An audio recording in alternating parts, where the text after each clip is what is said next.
So I'd like to take this moment to thank Lampblack community members who will not be on the stage with us tonight, some of whom are in attendance.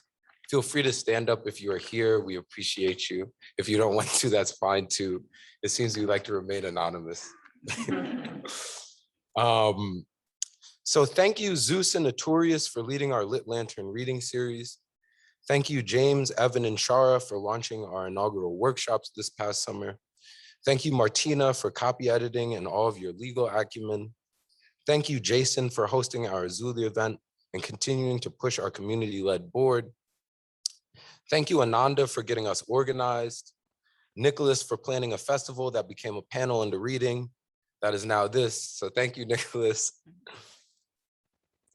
Melissa for your work with the marketing team. Carla for your work with the direct aid program. Sandia, I don't know if it's fair to thank you, but Sandia's taking pictures in here. Thank you, Sandia. And India for helping where you saw fit and for your work with the inaugural magazine. And finally, thank you, Ty, for taking care of our social media posts and community engagement. I know I said I was gonna go live, but the nerves got the best of me, so I don't know if I'm going live tonight. I'm sorry to our social media followers. And if you don't know what that means, it's all right, it's a social media joke. It has been difficult enough to be social over the last couple of years. So for your efforts, from a place of sincere gratitude, in case it hasn't been said enough, I love and appreciate every single one of you, and that's true. Thank you. All right, so in order to introduce you to who we are and what we sound like, we have arranged a panel and a reading for tonight's event. Rigoberto Gonzalez will host our panel, and Lampblack founding members Darice Jean-Baptiste, Zach Graham, and Cole Cage will discuss who we are, what we do, and how you can be a part of the work we intend to do in the future. After the panel, we'll have a brief Q&A, then we will take a brief break so people can get refreshments if they need them. Then we will begin the reading. We have arranged a special reading for you tonight. As founders Paige, Bronwyn, Ananda, and India could not join us in person, we will be sharing pre-recorded videos of the authors reading their own work.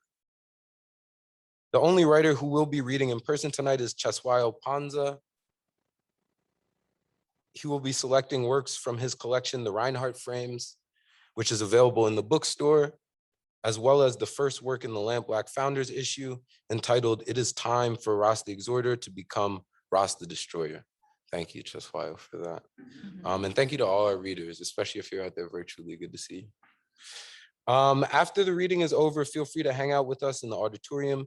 If you enjoy us that much, feel free to ask me for the secret after party we have not yet arranged, and I may have a response for you. These pre-written jokes are like much better than All right, without further ado, I'm introducing the panel. I wrote that. And our moderator, panelists, can you please wave or smile or something when I say your name so we know who you are? Thank you. Cole Cage, the genius behind our operations. He didn't add that in his bio. Is from the South. He was raised in Louisiana and Tennessee. After graduating from the University of Chicago, he moved to New York City, where he currently lives. He graduated from Rutgers University in Newark MFA program in 2020 and became involved in Lampblack shortly thereafter. Thank you. Darice Jean-Baptiste, the most important member of our finance team. Shout outs. Is Bronx born and raised. She currently lives in Brooklyn and earned her MFA in creative writing from Rutgers Newark and her MA in English from Brooklyn College. A Tin House Callaloo creative writing workshop, Vona and Hurston Wright Foundation Workshop alum. Darice's short fiction is featured at Green Mountains Review and Hot Metal Bridge. Her writing career formally started with news reporting at the Press and Sun Bulletin and the Ithaca Journal. Thank you, Darice, for joining us. Zach Graham, our editor-in-chief, has stories that have I'm sorry, I should have given them a moment to clap it up. We can clap it up at the end for everybody that's coming on. Zach Graham, I'll do the joke again. Zach Graham, our editor-in-chief, has stories that have appeared in our are forthcoming in the Brooklyn Rail, Bull, the Cobalt Review, Volume 1 Brooklyn, the 17th Street Review, and Newest York, and his criticism has appeared in The Nation, Rolling Stone, GQ, The Believer, Jewish Currents, and the Los Angeles Review of Books, among other publications. He was a recipient of a Disquiet International Literary Prize in 2020 and was named an Alan, how do I pronounce Alan's last? Shoes, thank you. I'm happy. Alan Shoes Emerging Critics Fellow by the National Book Critics Circle in 2018. He graduated from Yale University with a BA in English and creative writing. And last, but certainly not least, our moderator, Rigoberto, is Distinguished Professor of English and Director of the MFA program in creative writing at Rutgers Newark. His memoir, What Drowns the Flower in Your Mouth, a memoir of brotherhood, was a finalist for the National Book Critics Circle Award in autobiography. He is the 2015 recipient of the Bill Whitehead Award for Lifetime Achievement from the Publishing Triangle and the 2020 recipient of the Penn Volcker Award for Poetry. I know there's some other announcements, but I'll let you talk about that if you want to, or if you can. Thank you for coming, Rigo. All right. All right, and without further ado, all of our panelists, thank you for coming.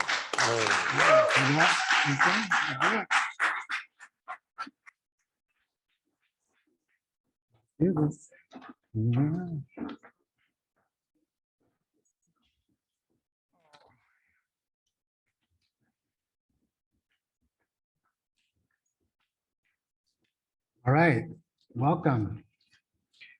I hope you are catching that the phrase that's going to be repeated over and over tonight is Rutgers Newark.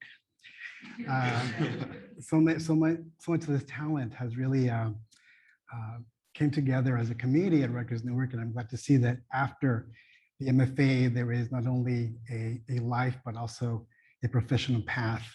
So many thanks to Simeon and anybody else from the Rutgers Newark MFA program, alumni who are here and have been part of this incredible journey. So let me get my glasses. All right, so I got a couple of questions here, just to give some context about, what is Lampblack and what's the role of Lampblack in this large literary landscape? I mean, more specific, just to get you started, but that's what we're going to talk about today. So first of all, just each of you tell me, how did you become involved with the organization? I can start. Hi, everyone. I'm Darice, and I am really happy to be here. First of all, thank you to Simeon and to the whole Lampblack team. I got started involved in this organization through my connections with Simeon and Terry. Shout out to Terry, who's a big organizer here, also part of the Lampblack team. And like Rigo mentioned, Rutgers Newark really opened up my network to the literary world. And so during the pandemic, Simeon reached out to me to say, hey, are you interested in being part of a reading group? And I said, of course, as long as it's safe. And fast forward the spring of 2021, Terry reached out to ask if I would be able to lend my expertise as a grant writer to the organization. And that's when I knew things were really getting serious. So really happy to be a part of Lampblack, and that's how I got involved.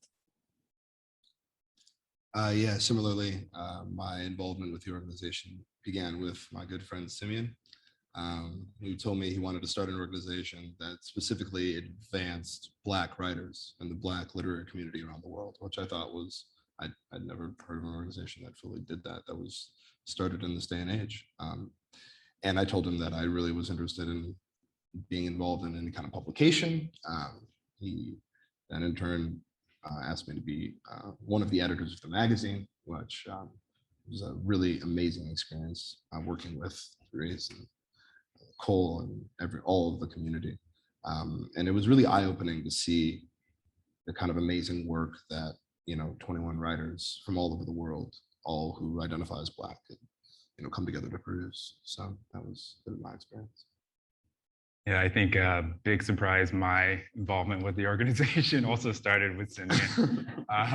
It was one of those kind of plots that he drags you into that we had kind of been kicking around for a little bit of time. I think, and it had been maybe a retreat. We thought about just like simply like a space for us to be Black and to write. And there was even like a dinner where we just in Newark at one of the other founders' apartments, where we kind of discussed what it would look like to be a more formal organization. But it really wasn't until I think summer of 2020 that it really became something more. And this was like in the middle of the pandemic. This was in the middle of the protests. So, it really was kind of its time. And it was, I was reading back through my messages. It was June 24th. It was like 11 p.m. I got a text message from someone. It wasn't even a text message. It was just a Word document that was sent via text. I was like, what is this? So I opened it up and it had 10 names in it. And then it had like vision. And the vision was like it basically has what our mission is now, which is to, support Black writers and Black literature. And so, kind of, again, fast forward until here we are today. And yeah, that's how I got involved. You mentioned support, and I think that one of the interesting features of this organization is the direct aid program. I'm very curious because I think that can't remember a young organization sort of taking to that commitment. But can you explain to us what that is and how it's been implemented? Yeah, so I mean, our current direct aid program offers $100 to a Black writer in need, a Black writer that has been impacted by the COVID-19 pandemic.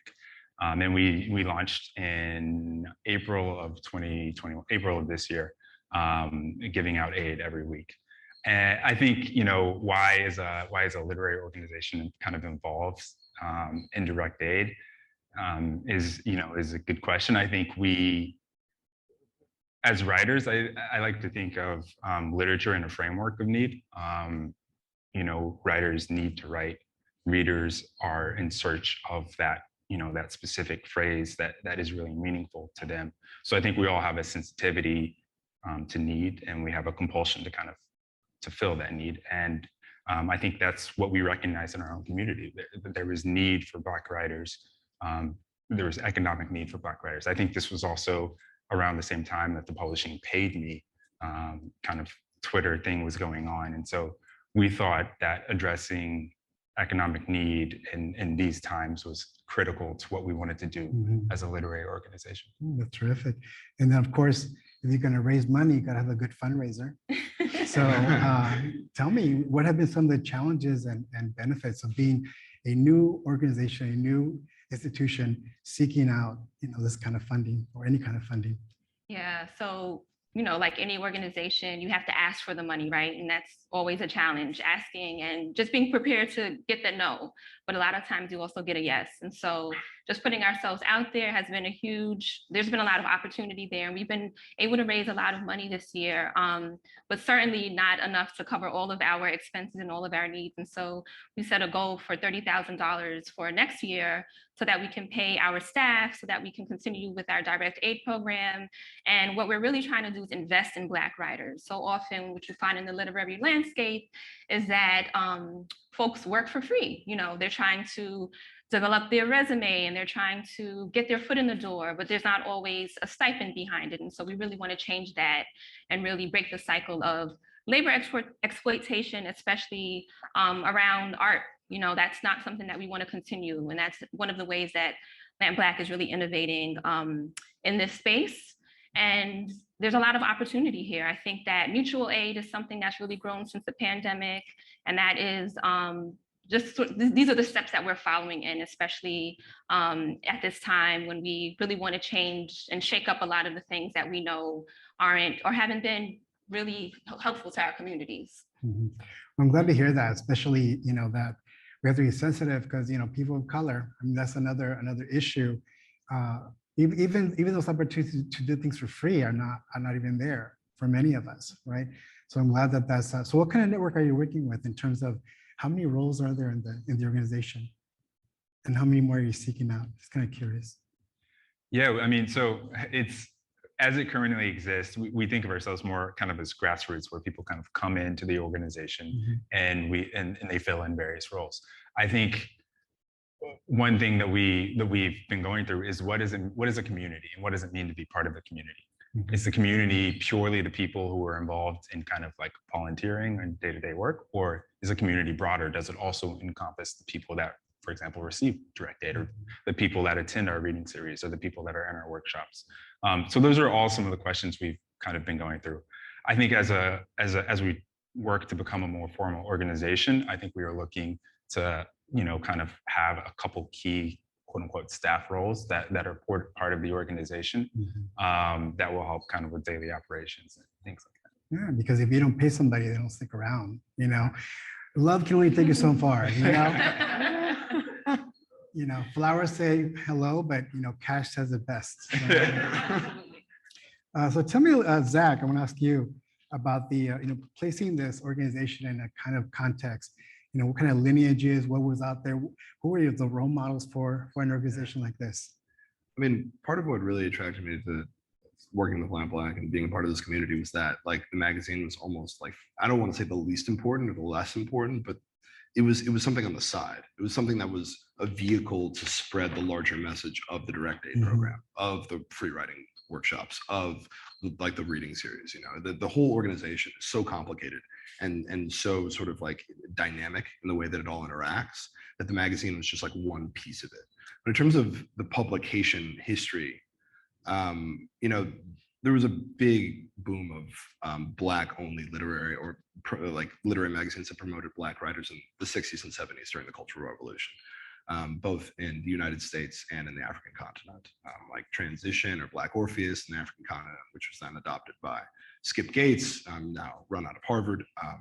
And then in the States, organizations like Black Dialogue or like Freeways. You know, but there's one magazine that I really thought was interesting, and like sort of looking at the history of this, was a magazine called Fire with 2 exclamation points at the end. It's edited by Langston Hughes. They published 1 issue in 1926, and it was focused on diversity within the Black community, ideas, concepts, or discussions that weren't really being had.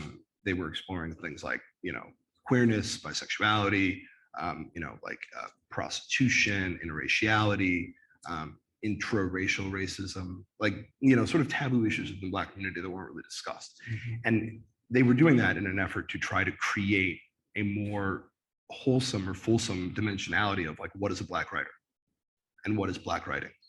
And I think that's incredibly important when you talk about what we can add to the conversation in this day and age, where we're such a diverse community, you know, despite the fact that we're all Black, you know. And I think that's what's really important about kind of how I saw the magazine. But again, the magazine is just like one small piece of like the grander whole that I think is crucial to the literary world. And I was really happy to be a part of it. I mean, Simeon mentioned that this organization began during the pandemic and during the Black Lives Matter amplification, that incredible movement. And so what kind of writers do you champion with Lampblack? Well, writers that we try to publish writing and try to include writers and seek out writers that don't really or would be looked over by the, you know, majority white mainstream literary establishment. You know, writers that tell different kinds of narratives about the Black community. And we think it's incredibly important to publish things that other people wouldn't publish, to say things that other organizations wouldn't say, because we are Black run. We are only Black. You know, we have the freedom to do whatever we want. Without the constraints of what other people think or what other people think we should say or should do. And so that's incredibly important to me, thinking about, you know, the organization moving forward, to carve out a space to say things that others won't. You know, you also mentioned that it was an international. Can you speak a little bit more about who else is like from Yeah, there? I mean, just speaking about like the experience we had working on the magazine, you know, Cheswayo, who was born in Zambia but grew up in Chicago, and I grew up in Chicago. He's in Chicago. I'm in New York, but I'm traveling for work in the Western Balkans. And then Paige, who's our wonderful designer and amazing editor and was so crucial to the team, is based in Seoul, South Korea. So we have these conference calls like across 3 different continents with Black writers. Paige is like a translator from like English into Korean, Korean into English. And we're all sort of, like that in and of itself, like that sort of working style, though, it involved a lot of early mornings from Cheswayo and a lot of late nights from Paige, sort of. It encapsulated the global reach of Lampblack and the kind of diversity we seek to create within what the Black writing community is. Yeah. And Doris, you know, in terms of fundraising, where do you go next? I mean, you've done some important work now, laid the groundwork, but where do you go from there? Yeah. So one thing that we have done a really good job of and will continue to do is use social media to raise the profile of Lampblack. So we are already celebrating over 400 supporters, followers. So really happy to announce that. And we have an IOB campaign. So you can go to IOB and donate directly to Lampblack. And those funds go directly to writers through our direct aid program and also to help us pay our staff. Like we said, we really want to break the cycle of free labor that happens so often in artist organizations. And like I mentioned before, our fundraising goal for 2022 is $30,000. I'm super hopeful that we can meet that goal. And the way we will do that is through our campaign, but also by putting on programs, free programs, and really getting feedback directly from the community so that when we apply to grants, big and small, we can say, this is the history, this is the evidence that our programs are meaningful, that they're making an impact in our communities, and continue to support us. Do you have a donate button on the website? Can't remember if you do. We do. You do? Yes. Okay, all these people are they're all gonna press it. They're all gonna contribute. Here's a out there question for you guys. So Cole, does Lampblack consider New Jersey its home? Or, what are the advantages or disadvantages? No, because I don't see any New Jersey on the website. Is it a call out? Maybe it is, but I didn't see it. So are there like disadvantages or advantages to? I will say this, Lampblack is everywhere. Okay. And the same.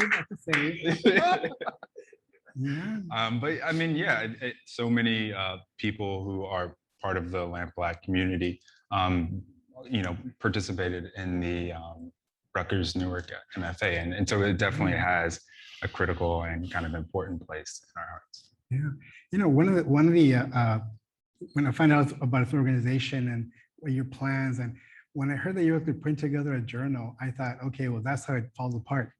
Because a journal, talk about a very fraught, experiment to put a journal with your friends, your community, but then, things start falling apart. There are different kind of visions, with journals. So how did you manage to get this journal? Tell us the war stories of I'm kind of curious how that went. Honestly, it was, you'd think, 21 colleagues all editing each other, trying to get their best work. And you think it'd be like a full of, consternation, differing visions. It really actually was quite seamless. It's like, really? Yeah. I mean, correct me if I'm wrong, Cheswayo. We put the call out and everyone sent in their best work, and we took all of the best work that there was, and everyone was like really, really serious about turning edits around in time, and all the deadlines were hit, and we got the magazines. And I mean, all the horror stories you hear about writers missing deadlines, following this and that, there's typos and this. No, it all worked pretty effectively. Well, and that's all credit to India. It's all credit to Cheswayo. It's all credit to Paige. Honestly, everyone was doing their part to make it happen. Yes. To add to that, I will say that there were several calls to submit. So the invitation was open and it was warm. So I think that is something that kind of speaks to the kind of vibe that Lampblack is going for, where it's open. It's a place where they're trying to really open the gates rather than close them and keep them. Okay, wonderful. Good attitude. I mean, I don't quite believe you, but but I'm glad that that's the story that's being put out there. And also the fruit of that labor is actually here, right? You have the issue here, correct? Yeah. And everybody here is going to buy a copy, of course. So anyway, I think we have, we're going to move to Q&A from the audience. If anybody has a question from the audience for our panelists, now's the time. Yes. Oh, the name? The name, yeah. The name Lampblack. I think question. We were kicking around, I think, several names. Should I tell them what the original name was? Sure. The original name was the Word Group. That's what we started with. But I think we wanted to. The Word Group is a great name. I think we just wanted something a little bit more marketable, maybe. I don't know. And Lampblack is actually like the soot that's formed on a lamp from I guess carbonization or whatever. I'm not a chemist, so I don't exactly know, but it represented really to us this idea of deep Blackness, Blackness being like kind of central to the idea of something. But I think within it, there's like tension within the word, like lamp, which is a light, Blackness, which comes in later in the word. I don't know. So that's all to say it's somewhat of a nebulous meaning, but it really is, I think, about both Blackness and also kind of like light and meaning and openness. That's wonderful. I mean, maybe because English is my second language, but it's hard to pronounce. Lampblack, but I like it. I like it. Any other questions from the audience? Yes, back there. Hi. 2020, 21 were such hard years, but in this year coming to a close, this is such a sort of hopeful, wonderful community and project. And I'm curious what each of your hopes are as this year is coming to a close for Lampblack, for this community. Good question. Well, my personal hope for the end of this year is, as an auntie with nieces and nephews, I just hope that they have a safe school year and that teachers, educators everywhere are safe and make it through the year. And for Lampblack, my hope is that, the profile is really raised and that people submit work and that more people read Lampblack. So that's what I'll say for my hope. Yeah, I think my hope is we sell as many magazines as possible to raise as much money as possible, to give back to as many writers as possible. Yeah, good. That's my hope. Yeah. I think my hope is honestly to be able to spend more time in person with people in the Lampblack community. This is the first time I've met Zach and Aries in person. I've never actually been in person. Most of us are just meeting for the first time. Oh, really? Uh-huh. Okay. So yeah, I hope going forward there will be more opportunities to be in community with people. Yeah, wonderful. We have time for one more question. Is there one more question from the audience?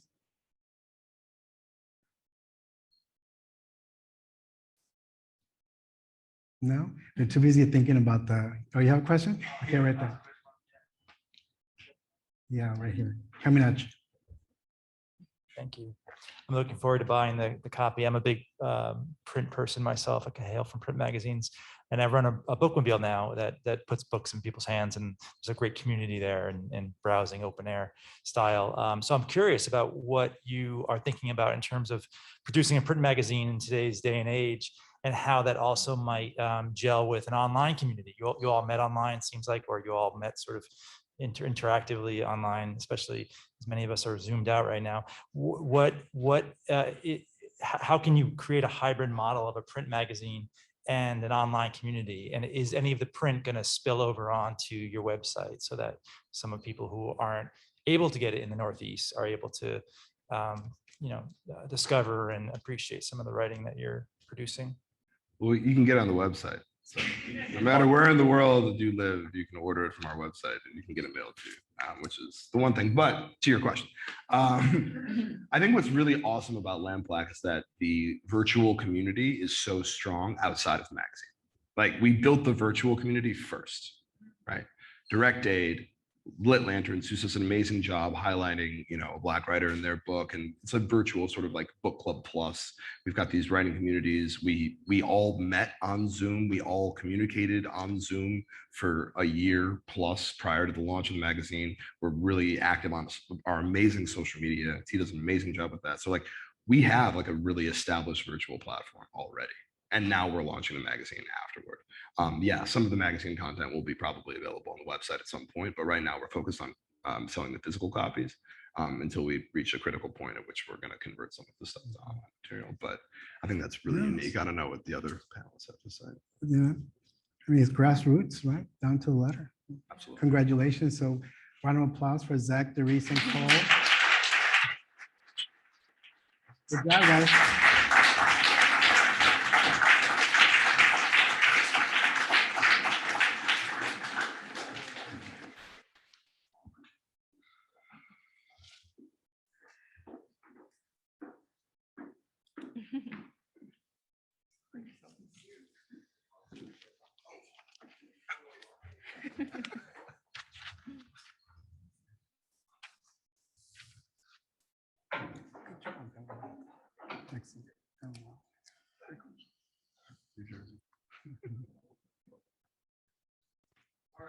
Thank you so much, Darius, Zach, Cole, Rigo. Thank you so much.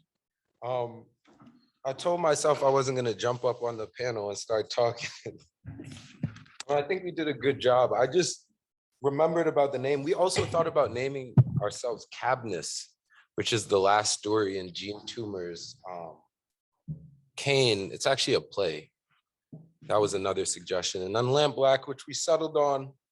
I think who stole my script? Who stole my, oh, Cheswayo, throw me my script.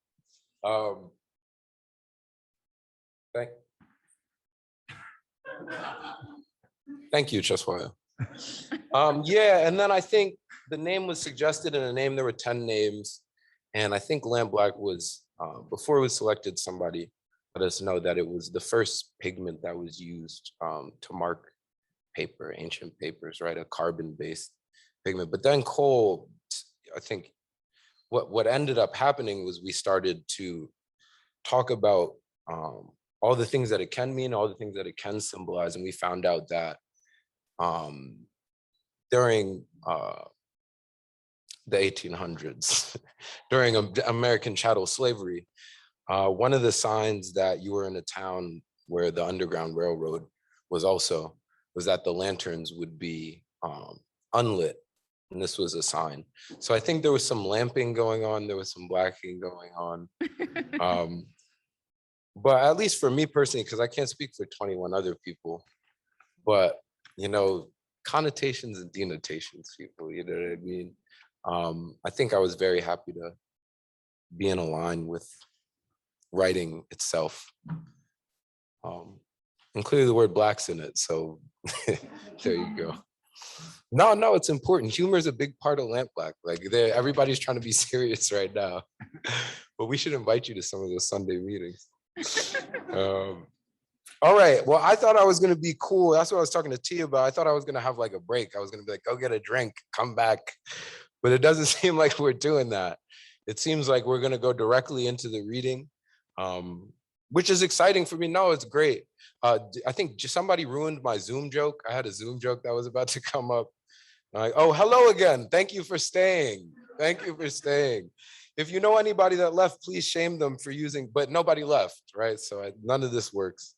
I did ask you to clap it up for yourselves. So before the reading starts, would you mind clapping it up for yourselves? Thank you for being here. Thank you. All right. Thank you. So just a word on how it's gonna go. The Zoom joke was that I hope it doesn't burn anybody out, but most of our readers will not be in person. The only person we have in person is Cheswayo Ponza. But the order of readers will be, I will introduce the fiction editor, Paige Anaya Morris, who will appear on screen. And Paige will introduce us to Bronwyn and Cheswayo. Cheswayo will read. Cheswayo will introduce India Gonzalez as well. And I think India, via the screen, will introduce Ananda. And then Cheswayo will come back on to read us one more poem. I think that all of this should take underneath 25 minutes, but I might be lying. No, I think so. I'm sure of it. I'm sure of it. Oh, right, here it was. As I noted earlier, most of our readers will appear virtually, and I hope no one in here has any bad flashbacks to working on Zoom. So there you go. I hope you don't. So I will now introduce Paige. Paige Anaya Morris, our fiction editor, who is in Seoul, South Korea, who's brilliant, is a writer and translator from Jersey City, New Jersey, currently based in South Korea. She holds BAs in Ethnic Studies and Literary Arts from Brown University and an MFA in Creative Writing from Rutgers University, Newark. The recipient of awards from the Fulbright Program in the American Literary Translators Association. Her writings and translations have appeared in the Georgia Review, Pigeon Pages, The Margins, The Rumpus, Strange Horizons, and more. Without further ado, Paige Anaya Morris.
Hello, everyone, and thank you so much to Simeon for that introduction.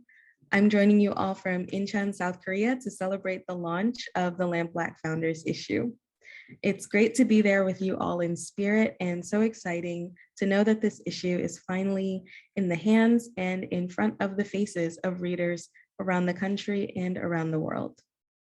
As Simeon mentioned, I'm Paige Anaya Morris, one of the editors who worked on bringing this issue to life.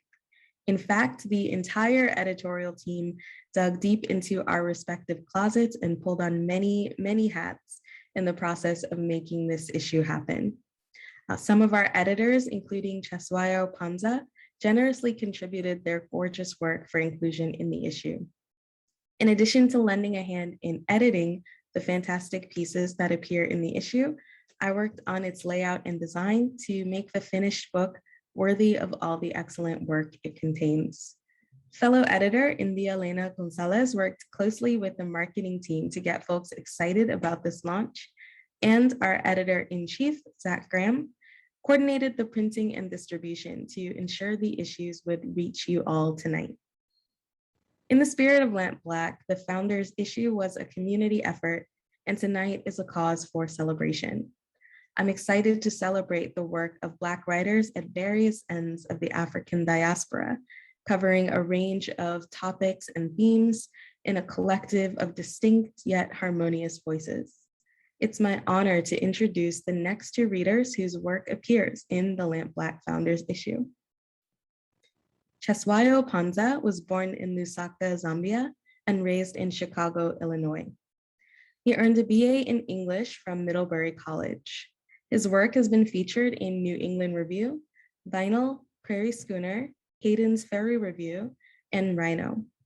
He has received fellowships from the Breadloaf Writers Conference, Callaloo, Columbia University, and Cave Canem. He earned his MFA in poetry from Rutgers University North and is the author of a collection of poetry titled The Reinhardt Frames. Bronwyn Doman is a writer from Cape Town, South Africa. She writes short stories and poems about grief, loss, and trauma, some of which are published online and in print. She has an MFA in creative writing from Rutgers University North and an MA in creative writing from the University of the Western Cape. She works as a copywriter for an advertising agency and lives in the Mother City with her husband and their two dogs. Please welcome them and be sure to read their work in the Lampblack Founders issue.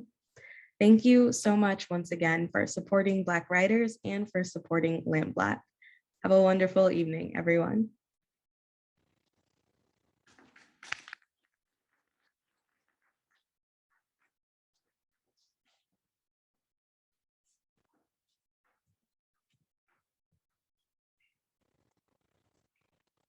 How's everybody doing?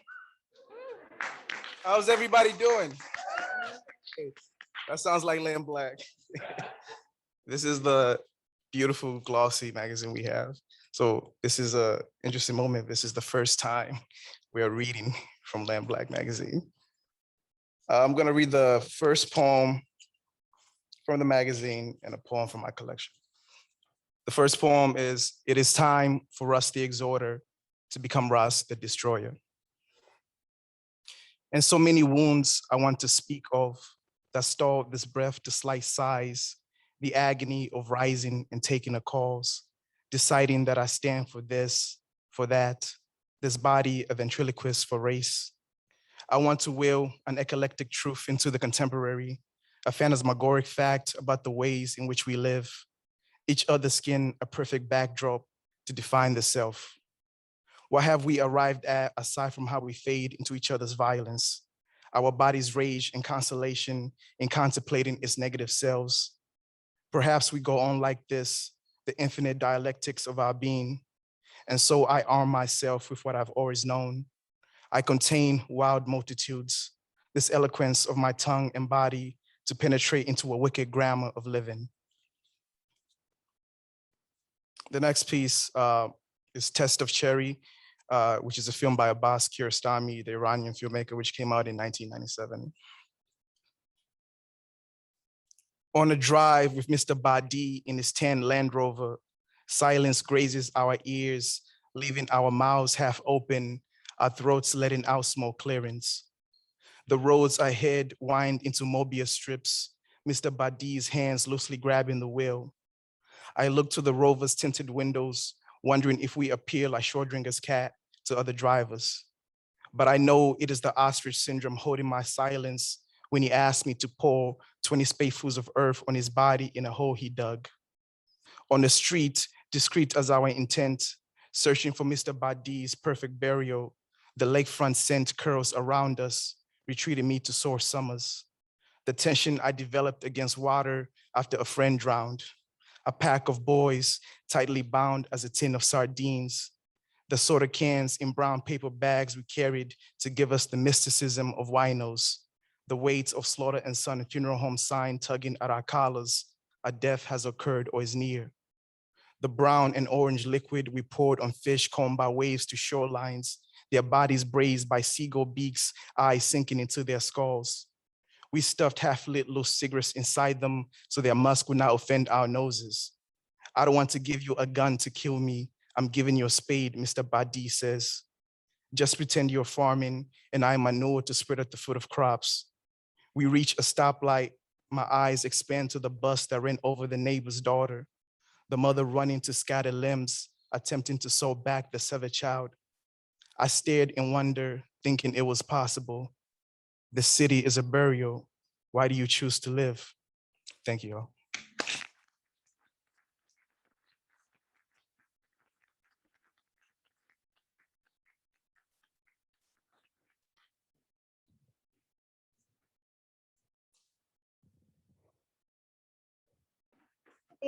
I'm Bronwyn Doman from Cape Town, South Africa, and I'll be reading to you my short story, Weeskind.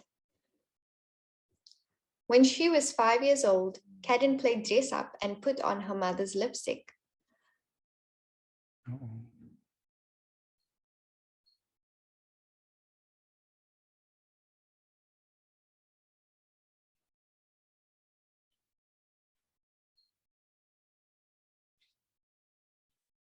Hi, I'm Bronwyn Doman from Cape Town, South Africa, and I'll be reading to you my short story, Weeskind. When she was 5 years old, Kadden played dress up and put on her mother's lipstick. Her mother, Ruth, walked in and found her at the dressing table.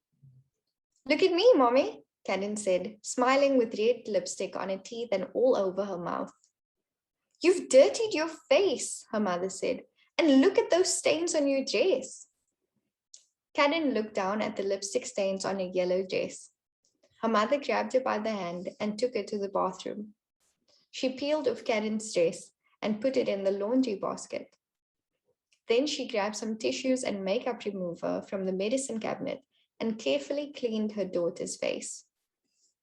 As Ruth wiped off the lipstick, she said, "To be beautiful, my dear, is to be clean." Kadden never forgot those words. Her mother was a Clinique consultant too. In the morning and in the evening, Kadden watched as her mother performed her skincare ritual using Clinique's 3-step system. She started by cleaning her face with facial soap, then explained to Kadden that the next step was to exfoliate the dead skin cells with clarifying lotion, and finally to hydrate and balance the skin with moisturizer. When Kadden watched her mother, it was as if it were happening in slow motion.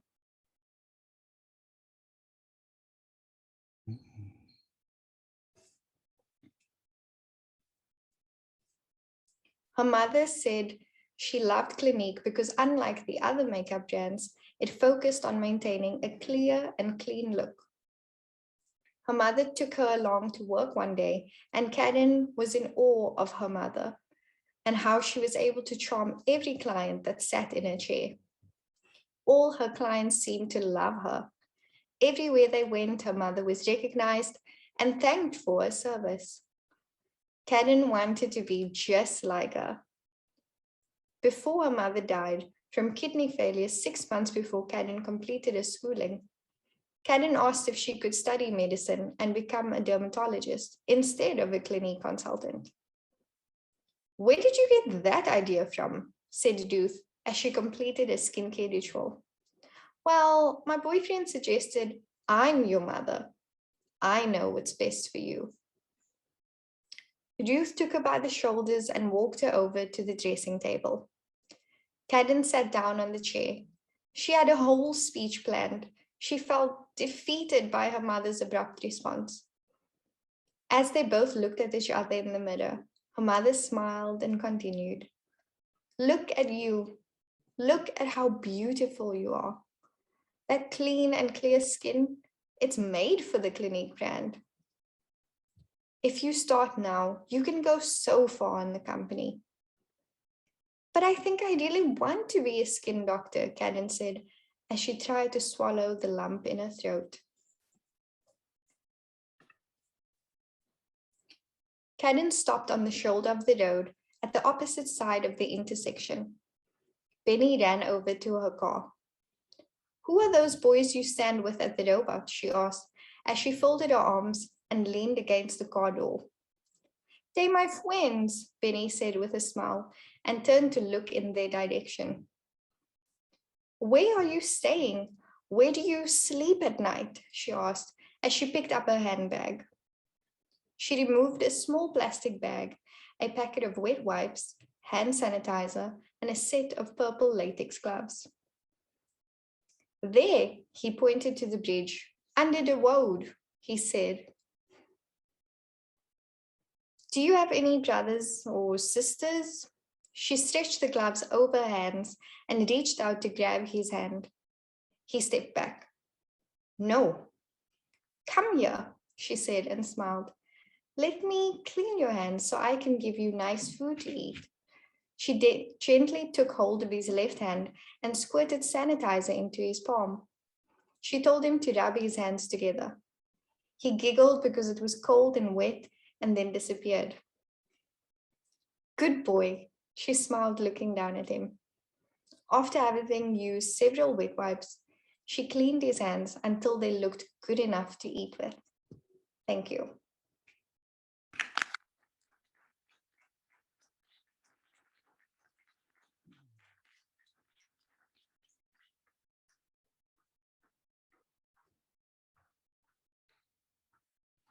I have the pleasure of introducing India Lena Gonzalez. India Lena Gonzalez is a poet, educator, and artist. She received her BA from Columbia University, where she graduated with honors, and is a recent MFA graduate from NYU's Creative Writing Program. Her work is published in Poets and Writers Magazine, Pink, Pigeon Pages, American Tradata, and Glass, a journal of poetry, among others. A 2020 National Poetry Series finalist and 2021 Board Editions A. Pullen J. Poetry Prize semifinalist. India is also a professionally trained dancer, choreographer, and actor. She lives in Harlem. Please give it up for India.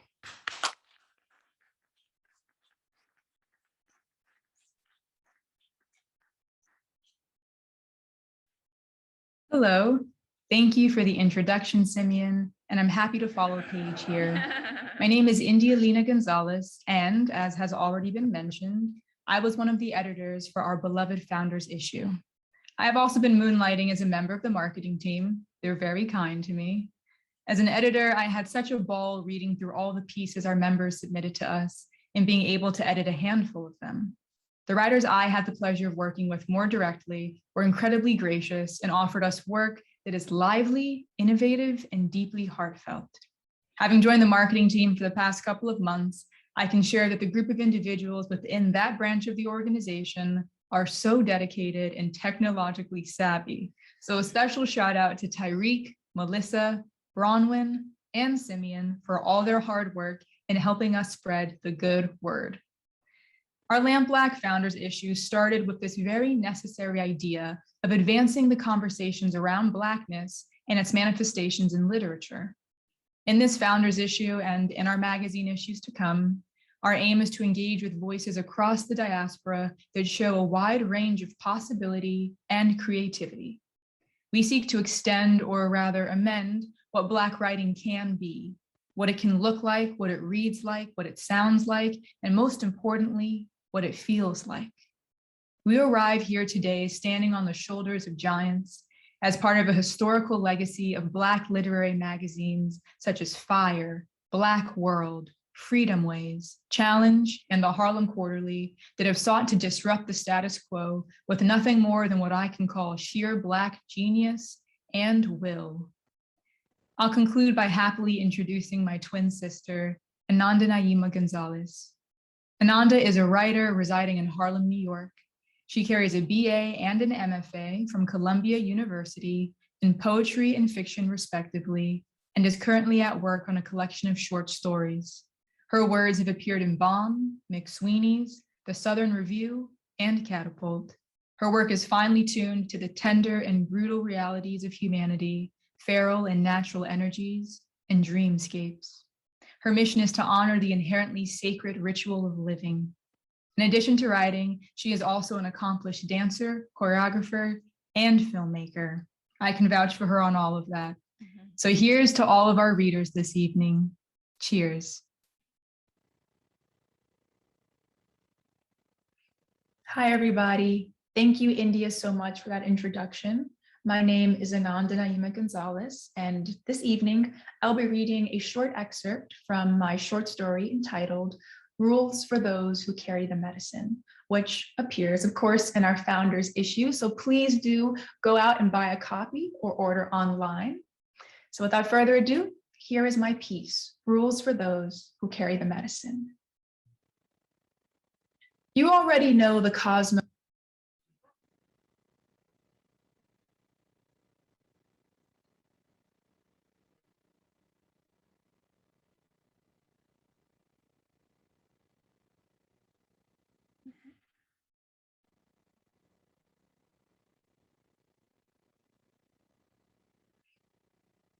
Hi, everybody. Thank you, India, so much for that introduction. My name is Anandanayima Gonzalez, and this evening I'll be reading a short excerpt from my short story entitled Rules for Those Who Carry the Medicine, which appears, of course, in our founders issue. So please do go out and buy a copy or order online. So without further ado, here is my piece, Rules for Those Who Carry the Medicine. You already know the cosmos descended from chaos, so there's nothing terribly wrong with a little mess, a drop of entropy in the morning to set everything off right. But to call something by the wrong name is, in short, demonic. For our language turns the man into a bear and the woman into a snake with very little thought. Whatever we say, even in jest or out of anger, is an immediate ruling on the life before us. Heavy is the head, you know, heavy is the head. But it's our job to uphold mystery and protect it, not to unveil and make naked the things which are naturally cloaked. Let the fire burn and build smoke all about us. This is the attitude. And I'll never forget that one man who stared me down, even amidst all the heavy smoke, and looked straight into my hidden eye and said, if there had been anything else greater, anything else that brought me more happiness, I would have chased it. Had there been anything better out there, I would have followed it. I simply haven't found anything else. And of course, you know what he's talking about. He's talking about the one who stands on your ankles without you even feeling it. The one whose face is still seen in the dark, for there is always a warm glow emanating from that stunning giant head. The equation is simple, my dear. Man eats man, and the result is power. Monkey beats monkey, and the result is man. Humans are the abused children of some greater force, I'm sure. And we have come here to occupy their forms so the gods do not grow jealous of our ability and beauty. We have dumbed down our appearance and manner to seem low and unworthy of their attention. Even as members of the solar dynasty, we must protect ourselves from the evil gaze of others. So we stand here in the jungle with mud-crusted toes. There is no molecule so good, no pigment so dark, no ash so sweet that it can erase my memory. I remember all the way back to when my sister was once a worm. She was, yes, so tiny and pink, but an excruciating disguise, which is why I must practice compassion for all, for who knows what form sister might take next. Allow me to speak clearly. This is how the healer works. The healer impersonates man, like a sacred clown, a jester, come to fool around and force you to see your own reflection through a captivating and unrelenting performance. Healer is life, full of ecstasy and surrender, carrying potential to be both divine and demon. We are here to tell the legends and lullabies, to cast the spells under which whole villages fall asleep. We are reprogramming their spirits, their intelligences, the language and texture of their bodies. We can command anything to walk like an ape with nothing more than a single syllable. We molded the earth. The clouds are our very breath, and we jumped into thin human skin to flail before the masses with brilliant explosions that move them to tears. We make them cry hard until one of their eyes goes dead. We were all extraterrestrials at one point until the final jump down to earth, followed by the flash of lightning on Mother. I'm still talking dirt. As for the dead, my dear, for humans do like to die, their spirits move in the morning mist, which is why I ask you to cover your head and shoulders when you walk into the first light. For who knows what visitors might strike you on the skull. Evil spirits are known to attack you from behind and on high. There should be no more of this, our frogs belong to us and your frogs belong to you. The jungle is sad to hear this. Even the rivers are feeling blue. Not too far down the road, there's a village in which each house is bigger than the next, and only 12-year-old boys are allowed to build these houses. Their small hands are the grand architects. We should learn from them. My, the wind has brought us a visitor. Do you feel it? Hear it? Strange is in our midst.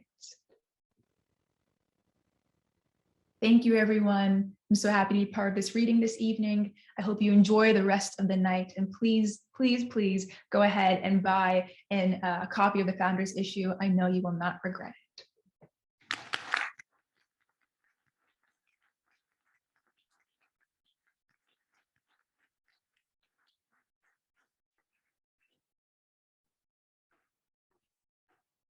Still with us? Can I keep it funky with y'all? I'm gonna take us to the Congo. I'm gonna read a poem I wrote in dedication to Patrice Lumumba. How many are you gonna read first? It's just one. That's all it takes. Lampblack. All right. Open casket body double for Patrice Lumumba's funeral. By slipping into the snug position of the casket, I finally understood the idiom flirting with death and the absurdity of calling myself human. I felt the appropriate scars I placed on my body, hacksaw marks like a collar around my neck and 4 bullet holes I imagined deepened by the same sulfuric acid that left ant tunnels cutting through Lumumba's bones. Here I was as a body to contain Lumumba as myth and certainty, to resurrect him from an unknowable burial. At the start of the wake, I could feel Pauline's face staring hard, her tears streaming. I tried not to move, tasting salt in her tears. I wanted to speak to her as Lumumba, tell her I had fabricated a letter on the lavender handkerchief stuffed in my front shirt pocket, and how it made me think of the manila envelope I kept a manuscript of poems in labeled Freedom Papers. I wanted to tell Pauline I knew of our bare-breasted march in Leopardville, the death of our daughter I was not allowed to mourn. Breaking protocol, I whispered in Pauline's ear to read my handkerchief, to ignore its stains, but to bear the contents smudged in silk. That is when Pauline laid her hands on my face, bent her body over, and wailed. How then could I resist holding her?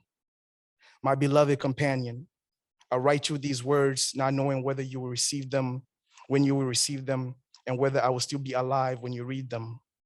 The snapdragon flowers I picked out for you should have come as an omen when I saw how their seed pods look like skulls.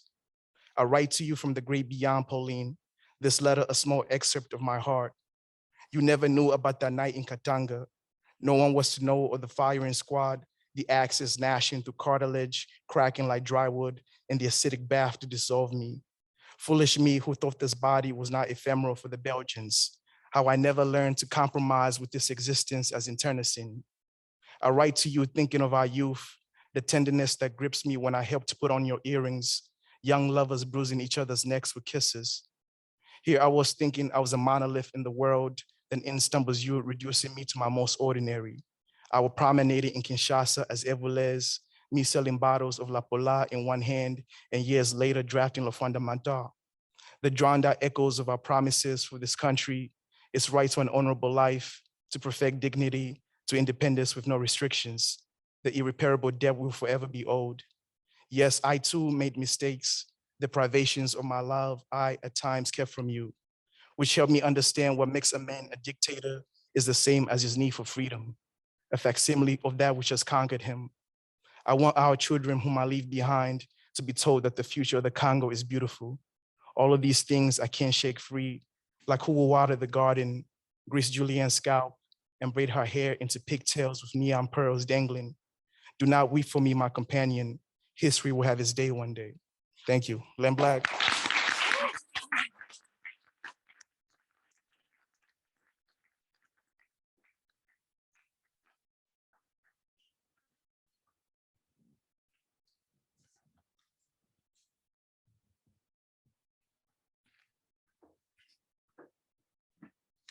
Yeah, Lampblack.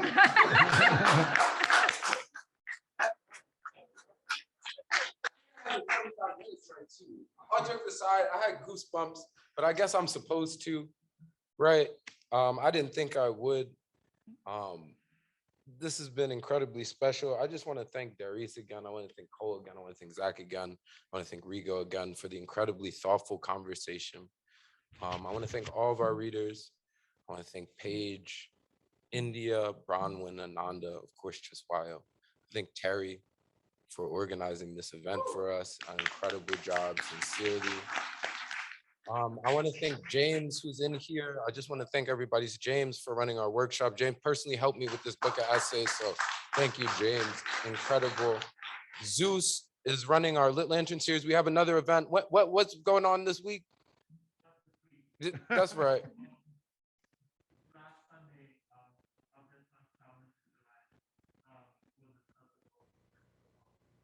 That's right. In Search of the Color Purple with Salamisha Tillet, the last Sunday of this month. I don't know why I said this week. It's always the last Sunday at 2 p.m. Zeus? 2.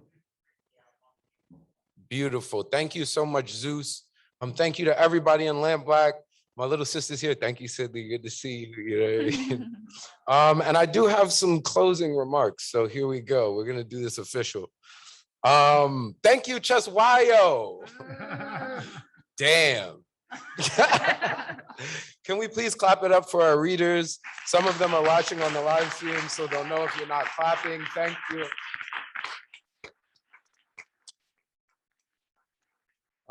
Thank you. Before we leave, I would like to say thank you to the Center for Fiction for hosting us tonight, as well as the Brooklyn Book Festival for letting us run one of your bookend events. Thank you also to all of our volunteers, supporters, and followers, as well as Books Are Magic, Sweet Pickle Books, and Black Spring Books for carrying the Founders issue, as well as the Center for Fiction. Most importantly, though, thank you for being here, and thank you for listening.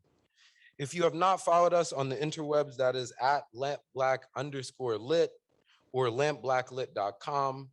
Please visit https://iob.org/project/lampblack-direct-aid-fund to donate. Please do. It's important. Oh, I'm so happy. Everybody left this for me. I got some great news. Like, I feel like Oprah right now. If you haven't bought a copy of the magazine, please do so. 30% of all proceeds for our magazine are going directly to our direct aid program for 2022. So any Purchase of the magazine, of course, not only goes to support the writers and Lampblack ourselves, but also directly to our direct aid program. So please make sure you do. If you're not doing anything until 8, you can stick around and talk to us or peruse the bookstore if that suits you more. Please continue to support authors and literature. Oh, thank you to all my Rutgers Newark people who are here. Thank you, New. Thank you, Diana. Thank you, Sydney. Thank you, Walter. Thank you, Ali. Thank you, Andy. Thank you, Lauren. My little cousins back there. What's good, Austin? I'm not thanking you. Thank you, Howie, for bringing them. All right. It's not too many antics. Please continue to support authors and literature, of course, Black authors, but all authors, all literature, because any engagement with our culture, both literary and Black, is a radical act. Thank you and good night.